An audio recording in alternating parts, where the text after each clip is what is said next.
know a lot about love. I've seen it. I mean, you could search the furthest reaches of the universe and never find anything more beautiful.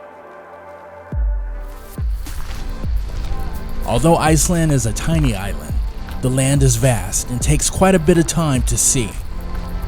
I was there for 1 week and barely scratched the surface of the place. For a small area, the land can be diverse.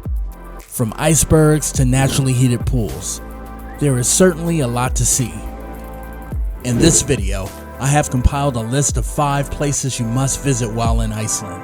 I hope you find it useful.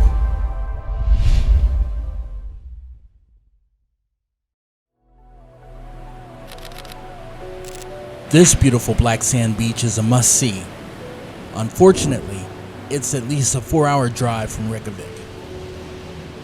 Beautiful, and yet so deadly.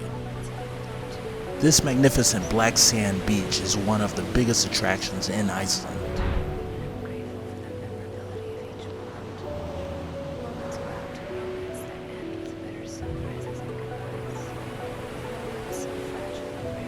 The lure of the ocean draws you in with a temptation to walk alongside the shore, but doing so could have consequences, dire consequences. Waves are massive, and it's cold out here. Look. See that? If you were to get caught up in this wave, you stand no chance of surviving.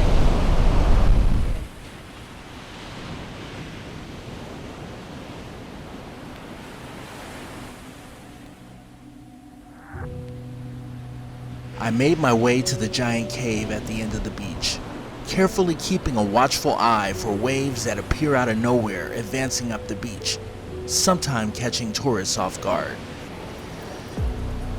As I drew closer, I could hear the fierceness of the ocean as the waves slammed into the ground. To get caught in these waters would bring a whole new meaning to the term ice bath. This place is very close to Reykjavik. My recommendation is you come here first. Romantic. That's the best word to describe this beautifully manicured piece of paradise. Who wouldn't want to spend time with their significant other at a location seemingly so surreal? But even if you're not with your significant other, Blue Lagoon is the perfect place to spend some quality me time and to get to know oneself.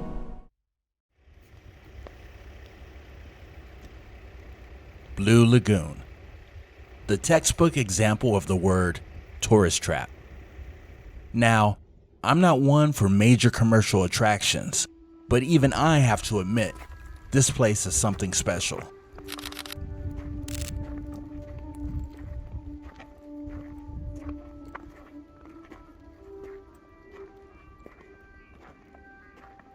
Before I entered the grounds, the fluorescent, murky, blue water grabbed my attention.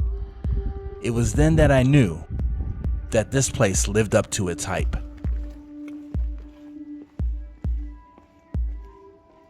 Upon check-in, I headed up to the changing room to change into my swimsuit. The place was beautiful, but before I could enjoy, I had to claim my drink, which was included with the price of admission. What are those drinks? Like crap? Snow ice? Are those non-alcoholic? No alcohol. No alcohol? No alcohol. I'll have the red. The red one? Yes. The bar was set up so I could run a tab for all my ordered drinks. Getting my refreshing beverage. The bill was settled upon checkout. After that, all that was left to do was to relax and enjoy. My mission at that point was to go and find a corner to myself and enjoy the view.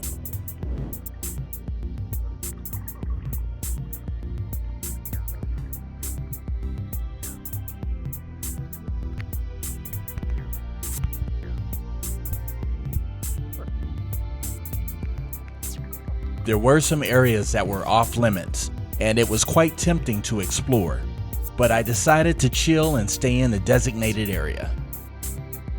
Oh, And just in case you are curious like I was, no, you cannot see under the water. It's quite murky. Once you're there, you'll be surprised how quickly time goes by. I only had about 3 hours allocated to spend, but I wanted to stay much longer.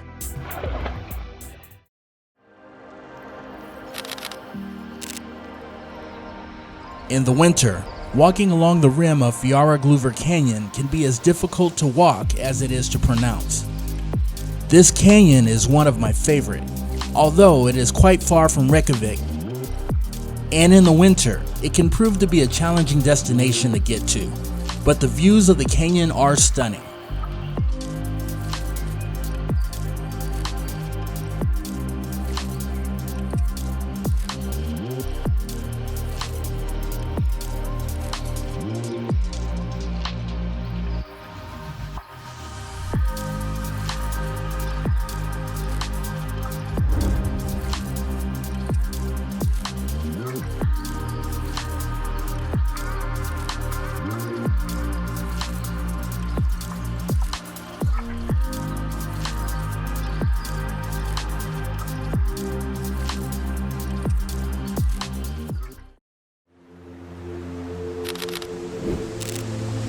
If you only have a few days in Iceland, make sure you put Gullfoss on your list of places to see.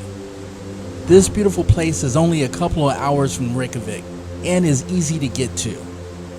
I went in the wintertime, so I could only walk so far because the entire place was covered in snow.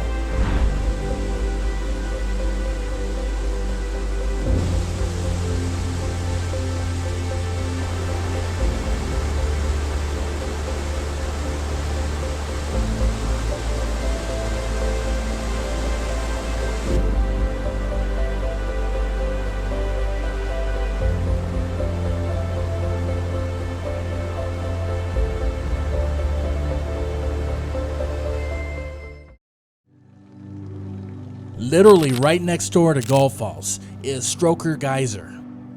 The geyser erupts regularly and is pretty spectacular to see, so make sure you don't miss it.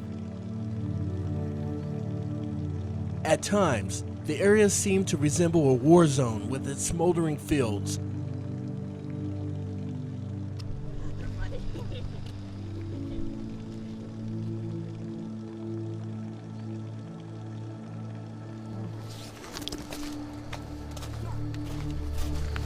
After walking around for a bit, I made my way to the main attraction, Stroker Geyser. A crowd was already gathered waiting for the next eruption. Geyser should be going off any minute. As for me, I had been monitoring the geyser since I got there. A few minutes later. 3 minutes had come and gone, and there was still no activity on the geothermal front. According to my calculations, in about 30 seconds, this should be going on. A little longer than a few minutes later. And then this happened. Nothing.